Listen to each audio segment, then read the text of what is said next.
Hi, my name is Maggie Astor, class of 2011, and I'm this year's recipient of the Young Alumna Award. I'm so honored to receive this recognition from the institution that played such a big role in getting me where I am today.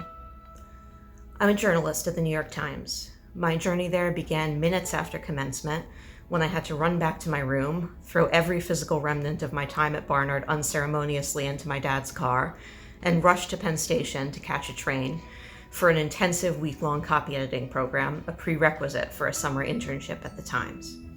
10 years later, I'm still there, now in my dream job as a political reporter. The constant I try to keep through all of my work is a focus on people whom the press has historically ignored or demeaned. I've reported on the impact of restrictive voting laws on Native Americans in North Dakota and Arizona, the inaccessibility of the Iowa caucuses to people with disabilities, the abuse women face when they run for office, political organizing efforts by high school students, and 16-year-old girls who already know they want to run for office.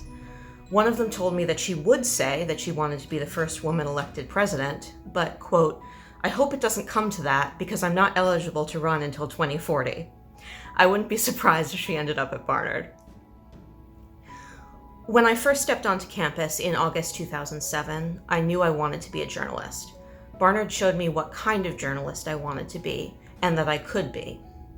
It's where I took the classes and met the people who helped me grow from a terrified 17-year-old who had to psych herself up to ask a stranger for directions, into an adult who makes her living asking strangers uncomfortable things, and who was able to, without hesitation, approach a former Speaker of the House at the Iowa State Fair and tell him I had some questions for him.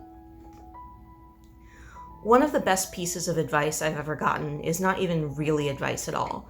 It's more just a statement of a fact that we tend not to want to acknowledge. It was my first week at the New York Times, and I had an opportunity to talk with one of the highest-ranking editors there. He said, "So, did you walk through the turnstiles this morning thinking today's going to be the day they find out I don't know what I'm doing?" I froze, and then after a minute of silence, he said, "I've been here 30 years, and I still think that every day. Every single person in this building does, and that's why we're good at what we do. We work our butts off every day because we don't want to be found out." It was a joke, of course, but it also wasn't. So many of us feel like we need to be strong and confident in every endeavor we put our minds to. And we should be strong, and we should strive for confidence. But if you're doing work that you're passionate about, that you're invested in, that is putting you in rooms where everyone around you is incredibly passionate and smart, that fear is never really going to go away. And that's okay. It makes us work harder. It makes us better.